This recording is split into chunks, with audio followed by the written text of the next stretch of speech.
dilihat dari cara mengerjakannya terbagi kepada tiga. Yang pertama ibadah badaniyah, badan, mengangkat tangan, mulut qomat kamit subhanallah walhamdulillah wala ilaha illallah wallahu akbar, kaki melangkah ke masjid, tangan mengusap kepala anak yatim. Ibadah ini disebut dengan ibadah badaniyah. Ibadah yang kedua, ibadah yang dikeluarkan melalui harta, zakat, wakaf, infak, sedekah, wasiat, hibah, ghanimah. Ibadah yang keluar duit. Ibadah yang ketiga, tidak keluar duit, tidak bergerak anggota tubuh, dia hanya diam saja. Ibadah itu disebut dengan ibadah qalbiyah, ibadah hati. Ridha, tawakal, iman, qanaah, zikir, itu ibadah hati. Ketika di bulan Ramadan, ketiga-tiga ibadah ini terlaksana. Ibadah badan, sholat tarawih, sholat witir, sholat duha, sholat tahajud, baca Quran. Ibadah harta, memberikan buka puasa kepada anak yatim, membayar zakat fitrah, membayar zakat mal, berinfak dan bersedekah. Ibadah hati di siang Ramadan, ibadah hati. Menengok mobil warna merah macam semangka, ibadah hati. Datang orang mencaci maki, ngajak kelahi.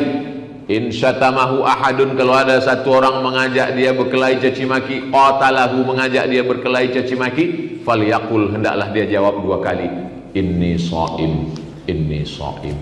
Hatinya sudah sampai kepada maqam sabar. Sabara, sabira artinya menahan hati. Makanya kata Nabi, sum syahras sabri, berpuasalah engkau pada bulan sabar. Bulan sabar itu bulan Ramadan.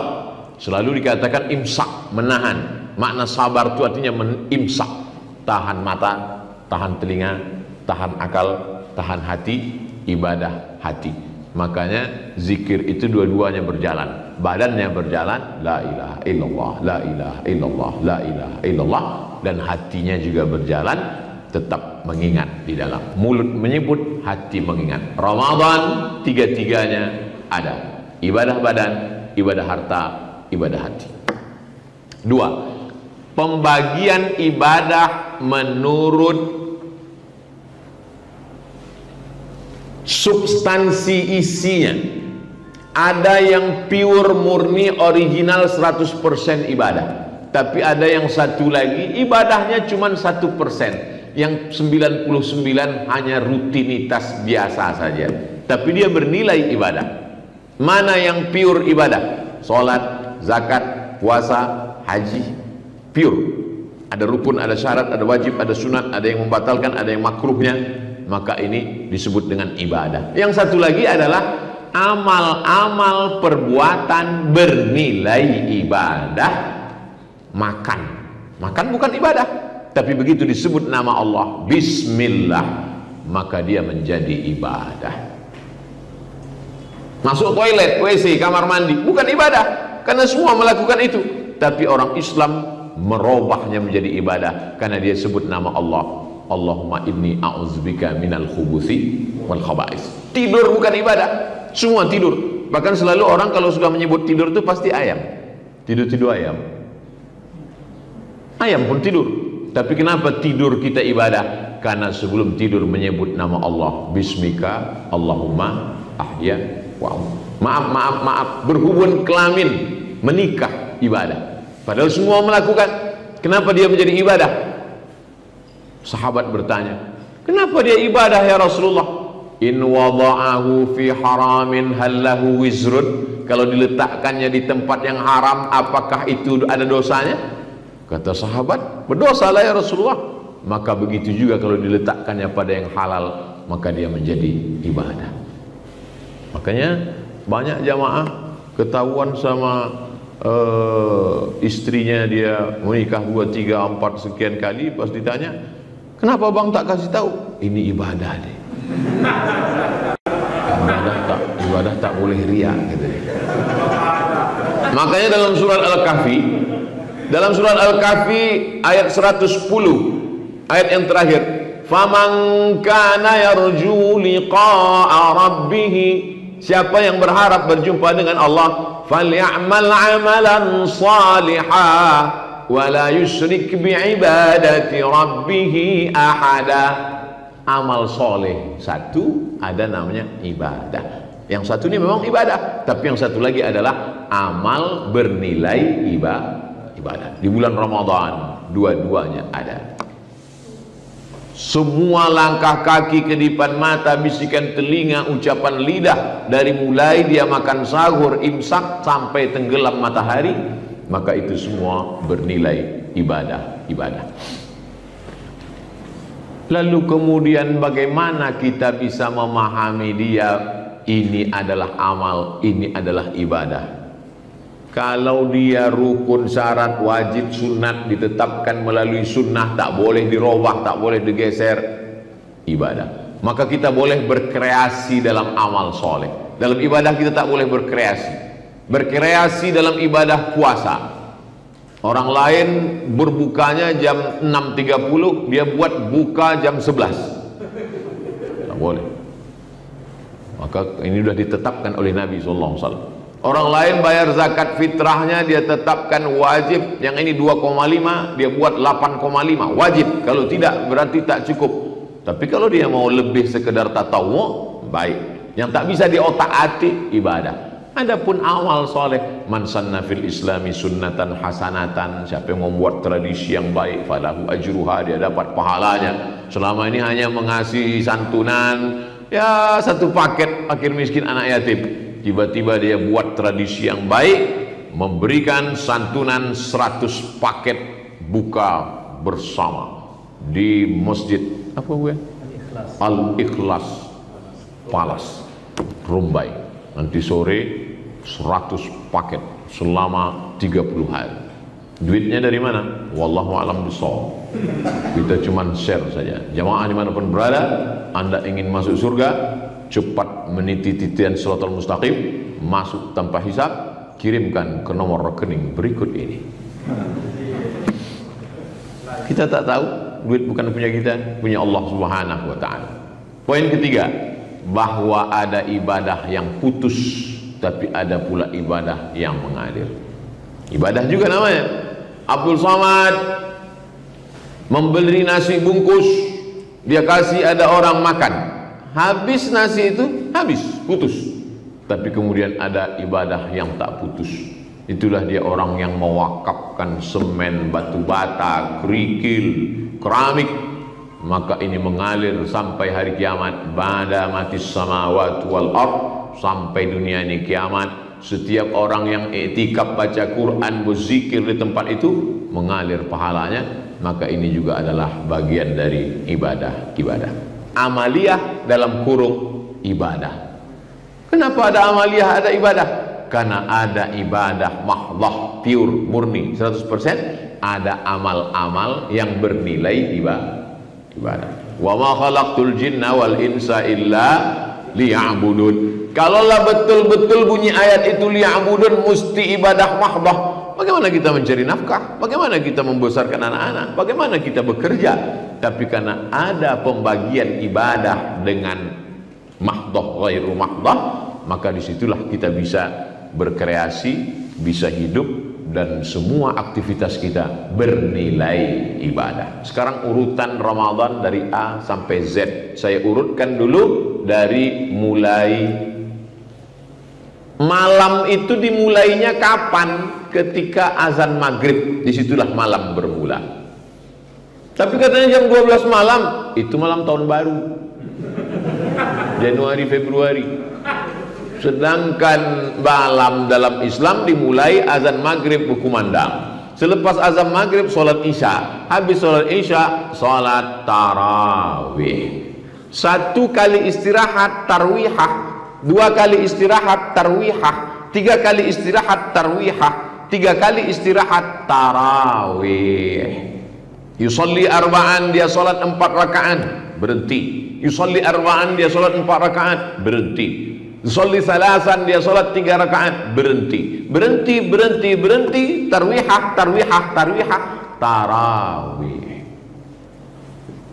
Lalu kemudian disebutlah sholat itu tarwihah, istirahat. Tarawih, sholat yang ada istirahatnya. Oh, kalau begitu 4 rakaat itu bagaimana Pak Ustadz? Dijelaskan hadis satu lagi, riwayat Aisyah juga. Sholatul laili masna 2 rakaat salam. Tapi setelah salam tak ada tarawih. Habis salam Nabi langsung tegak, Allahu Akbar. Setelah 4 rakaat barulah dia duduk istirahat. Kenapa perlu duduk istirahat? Karena tegaknya lama. Berapa yang dibaca Nabi? Rakaat pertama surat Al-Baqarah. Maka duduk istirahat, kaki-kaki membengkak, urat-urat kaki. Pada masa Umar bin Khattab tak sanggup mereka sepanjang itu. Maka kata Umar bin Khattab, tegaknya dikurangi, rakaatnya diperbanyak, 20 rakaat. Tambah witir 3. Waktu itu mereka sholat setumpuk di sana, setumpuk di sini, setumpuk di sana. Kata Umar bin Khattab, satukan saja, imamnya jadi satu, nama imamnya Ubay bin Ka'ab. Ubay, suara kau bagus. Panitia pengumpul Quran yang ada di pelepah korma di tulang onta, Ubay bin Ka'ab bersama Zaid bin Thabit. Suara mantap, hafalan banyak, 1 malam 1 juz. Tegaknya tak selama Nabi, tapi ayatnya tak sepanjang Nabi, tapi rakaatnya diperbanyak, 20 rakaat. Menengok tarawih yang begitu indah, apa kata Umar bin Khattab? Nikmatil bid'atu hadhihi. Inilah bid'ah yang paling bagus. Itulah dasar bid'ah hasanah. Karena kalau tak ada bid'ah hasanah, itu salat tarawih 20 rakaat itu bid'ah dhalalah, masuk neraka jahanam semua itu. Lalu setelah 4 rakaat mereka duduk istirahat. Orang Makkah waktu duduk istirahat itu dia tawaf, subhanallah walhamdulillah wala ilah. Orang Madinah tak bisa tawaf karena tak ada Ka'bah. Maka ketika duduk istirahat itu apa kerja mereka? Sholat sunat 2 rakaat, pendek-pendek ayatnya, supaya untuk mengalirkan darah kaki yang tegak lama, kebas kesemutan tadi. Maka beda rakaat orang Makkah dengan orang Madinah. Orang Makkah 23 rakaat, orang Madinah 39 rakaat. Kenapa bisa 36, 39? Karena ada 2 rakaat pendek tambahan. Dan di Maroko malam 27 Ramadan rakaat tarawihnya tak lagi dihitung, karena sholat tarawih dari Isya sampai azan subuh. Datang nanti ke Maroko, maka saya menengok ikhtilaf-ikhtilaf yang ada di Pekanbaru. Yang satu ribut masalah 8.13, yang satu ribut 20.23. Mau saya buat tarawih Maroko dari Isya sampai subuh. Di Pekanbaru ribut masalah azan 2 dengan azan 1. Rasa-rasanya mau saya bawa azan Maroko azan hari Jumat 3 kali untuk meramaikan ikhtilaf di Pekanbaru. Gimana awak tak sampai hati? Kalau ketika duduk istirahat tadi orang Makkah bertawaf, waktu tawaf itu apa yang dia baca? Subhanallah walhamdulillah wala ilaha illallah wallahu akbar. Dan orang Madinah waktu duduk istirahat itu dia sholat sunat pendek-pendek. Waktu sholat itu apa yang dia baca? Subhana rabbiyal a'la wa bihamdi. Itulah makanya orang Pekanbaru waktu duduk itu bertasbih. Tak boleh bertasbih di selah-selah tarawih. Orang Makkah boleh bertasbih, orang Madinah boleh bertasbih. Kata Syekh Atiyah Sokor ulama Azhar, itulah dalil boleh bertasbih di celah-celah tarawih. Subhanal malikil ma'bud, subhanal malikil mawjud, subhanal malikil hayyil ladzi la yanamu wa la yamutu wa la yafutu abada, subuhun quddus rabbuna wa rabbul malaikati war ruh. Allahumma salli ala sayyidina Muhammad, Allahumma salli wa sallim wa barik alaihi. Alangkah indahnya Ustadz MDI membawa lembaran di laminating bagi ke masjid, nomor Ustadz yang mengasih dan nomor handphone di bawah. Kenapa? Karena banyak masjid menganggarkan lembaran yang sudah lapuk zaman datuk mereka dulu, mau dibuang takut berdosa, mau dibaca tak terbaca. Itulah akhirnya suara Bilal entah apa yang dia katakan.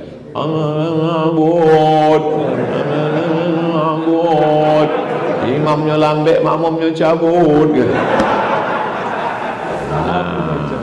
Tak apa-apa dibaca. mensolawat Nabi, membentak-bentak Nabi. Allah sallallahu alaihi Muhammad alaihi. Nah, setelah itu kemudian ada pula Bilal. Sallu salatat tarawih raka'ataini rahimakumullah. Kenapa pakai Bilal? Karena tak semua makmum mengingat rakaat ini. 2 rakaat, 2 rakaat, 2 rakaat, 2 rakaat. Pas mau usolli, ikut tarawih apa witir? Maka jamaah dari belakang bertanya, bapak-bapaknya segan. Bapak itu tak jelas tak apa usolli. Tapi ibu-ibu biasanya lebih berani. Pak Imam, ikut tarawih apa witir? Jawab sama imam, witir 3. Kan indah kalau Bilal. Sallu salatal witri salasa raka'atin asabakumullah. Makmum bilang, oh witir lah, witir. Dia tak tahu, ragu, tanya sebelah, ikut apa? Sembahyang aja lah. Nah, habis itu mereka, saya mau menjelaskan apa manfaat Bilal ini. Karena sekarang orang main bid'ah aja. Bilal bid'ah, tasbih tahmid bid'ah. Apa ini? Seolah-olah Islam ini baru datang kemarin sore. Seolah-olah nenek moyang kita dulu masuk neraka jahanam semuanya gara-gara itu. Lalu kemudian setelah itu sholat witir. Sholat witir afdal kata mazhab Syafi'i 21. Kenapa afdal 21? Karena kalau 2 rakaat tambah 1, iftitahnya 2 kali, tasyahudnya 2 kali, al-jaza' ala qadril amal, amalnya makin banyak, bacaannya makin banyak, maka balasannya lebih banyak. Tapi saya tak menyalahkan yang 3 rakaat supaya tak sama dengan sholat maghrib, maka tidak ada tasyahud awal. 21 afdal, 3 tak salah. Ustaz, saya tak setuju kalau witir itu 21. Witir itu kan ganjil. Itu 2 kan tidak ganjil. Oh, begitu ya. Ya. Pernah kau dengar witir 9? Pernah, Ustaz? Semana kalau witir 9? 2 2 2 2 2 3. Yang 2 kok apa namanya? Iya ya. Yang 2 rakaat itu namanya syafa' ma'al witri. Wal fajri wa layalin ashri wasyafa'i wal watri. Watri witri tunggal, syafa' genap. Jadi apa usollinya? Usolli sunnat syaf'i ma'al witri. Nya masih sepaket dengan witir. Kalau mau 21. Karena jamaah bertanya tentang itu. Kalau sudah witir habis tarawih, maka nanti malam tahajud saja, jangan witir lagi. La witrani, tak boleh 2 kali witir fi lailatin, dalam 1 malam. Nanti malam tahajud saja, iya. Tapi sudah sholat sunat witir, sudah sholat witir, masih boleh sholat malam? Boleh. Apa dalilnya? Nabi pernah sholat setelah witir. Nabi laksanakan sholat menunjukkan jawaz boleh sholat sunat setelah witir. Nanti malam tinggal sholat witir, sholat tahajud saja, tidak pakai witir lagi. Tapi kami ini imam dari MDI Pak Ustadz. Setelah imam di masjid habis sholat tarawih witir, malam ternyata dia diundang lagi iktikaf, mesti membimbing lagi witir macam mana? Disebutkan dalam Sunan Tirmidzi. Bagaimana caranya?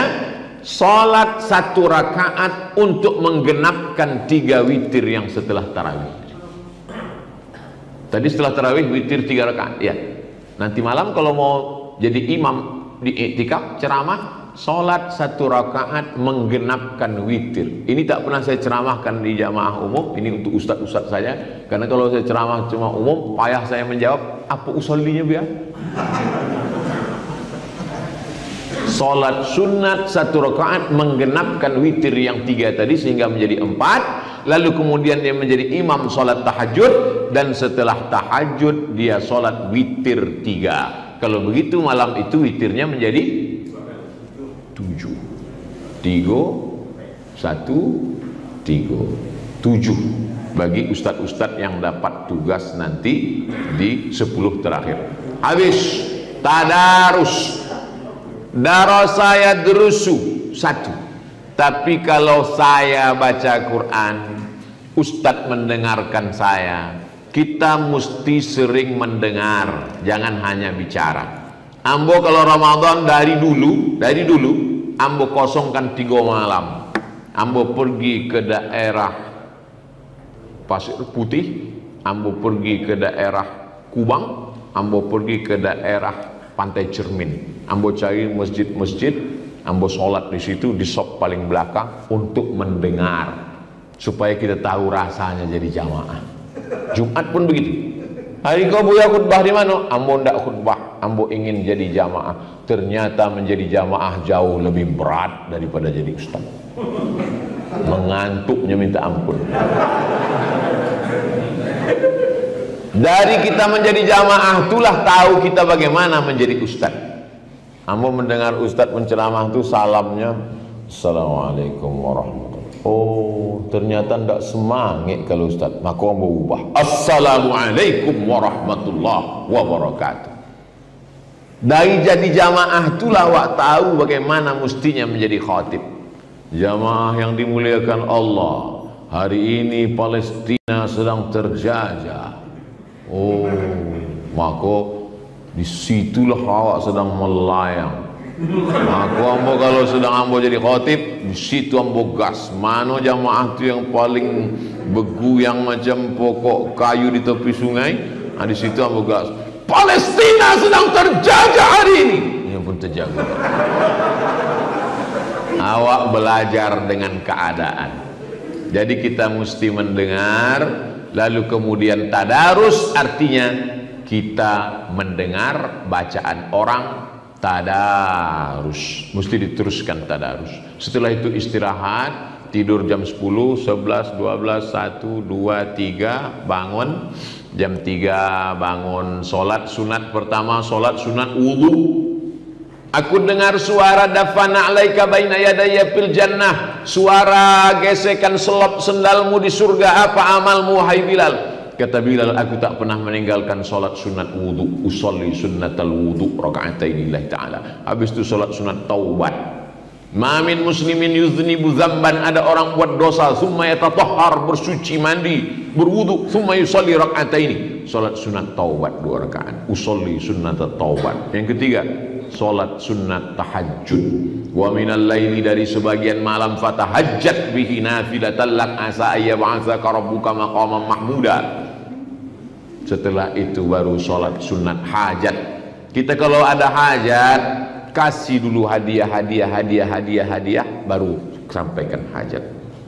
Sholat sunat wuduk dulu, sholat taubat dulu, sholat sunat tahajud dulu, baru di ujung hajat. Kan tak mungkin saya langsung iko ada hajat seketek ya ke proposal masjid kami. Ada muqaddimah dulu, setelah itu barulah hajat. Setelah sholat sunat hajat selesai, berzikir, bertasbih. Waktu paling afdal adalah waktu sahur. Wabil asharihum yastaghfirun. Istighfar. Man lazim al istighfar, siapa yang melazimkan istighfar, ja'alallahu lahu min kulli dhiqin makhraja, kesempitannya diberikan solusi. Wa min kulli hammin faraja, kesusahannya diberikan kelapangan. Wa razaqahu min haitsu la yahtasib, diberi rezeki dari yang tak disangka-sangka. Datang orang ke Imam Al Hasan Al Basri. Kami paceklik hujan tak turun, banyak istighfar. Datang tamu satu lagi, saya tak punya anak, banyak istighfar. Tak lama datang tamu satu lagi, ini kebun kami kering, baca istighfar. Satu lagi datang tamu, kami miskin, baca istighfar.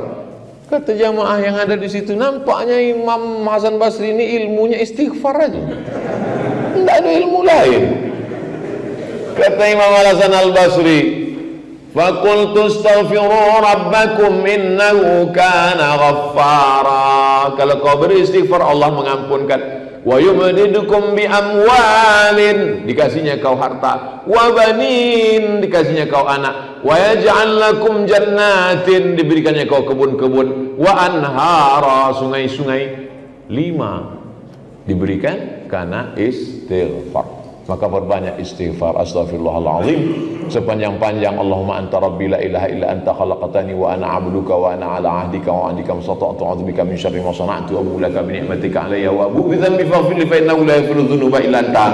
Kalau kemudian sholat subuh sekaligus sampai sholat sunat isyraq jamaah. Jangan habis sholat subuh itu pulang ke rumah. Habis sholat subuh itu mesti duduk di masjid sampai terbit matahari sholat sunat isyraq 2 rakaat. Tapi Buya, di masjid kami ini tidak ada pengajian. Kan nomor lah hamba bagi tadi. Nanti dalam zikir jadwal tadi. Buka aja buku MDI untuk kajian subuh. Man sholat subuh fi jama'atin, sholat subuh berjamaah. Summa qa'ada yadhkurullah, duduk berzikir dengan Allah hatta tatlu asyam, sampai terbit matahari. Summa yusolli rak'ataini. Cara waktunya bagaimana Buya? Pekanbaru sekarang maghrib jam berapa? 6.20. Maka sholat sunat isyraq 6.20. Mudah gitu. Kanat lahu ka'ajri hajjatin wa umrah, dapat pahala seperti haji dan umrah. Adapun ibadah siangnya maka banyak ibadah. Terima kasih Bu ya. Jazakumullah. Assalamualaikum warahmatullahi wabarakatuh.